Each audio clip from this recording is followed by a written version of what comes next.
നമുക്ക് വേറെ ആരും പറയും. അപ്പം ഈശോ ഒരു കാര്യം പറഞ്ഞാൽ നമ്മൾ അതിനകത്ത് ഒരു വിട്ടുവീഴ്ചയും ചെയ്യാൻ പാടില്ല. ഈശോ എന്ത് പറഞ്ഞാൽ അത് അതുപോലെ നമ്മൾ കേൾക്കണം. അങ്ങനെ ചെയ്താൽ ഈശോയ്ക്ക് നമ്മളെക്കുറിച്ച് ഭയങ്കര സന്തോഷമായിരിക്കും. നമ്മളെക്കുറിച്ച് ഈശോയ്ക്ക് വലിയ സന്തോഷം ഇല്ലാത്ത എന്തുകൊണ്ടാന്ന് ഇപ്പം മനസ്സിലായില്ലേ? ഈശോ പറയുന്നൊന്നും നമ്മൾ ചെയ്യാറില്ല. ഈശോ പറഞ്ഞത്, കാരണം ഈശോ പറഞ്ഞ ഒരുമാതിരിപ്പെട്ട ഒരു കാര്യവും നമ്മൾ ചെയ്തിട്ടില്ല.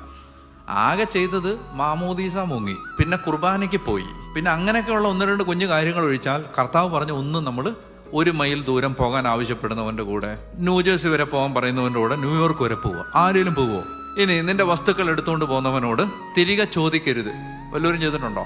ഇനി വായ്പ വാങ്ങാൻ ഇച്ഛിക്കുന്നവൻ്റെ അടുത്തുനിന്ന് ഒഴിഞ്ഞു മാറരുത്.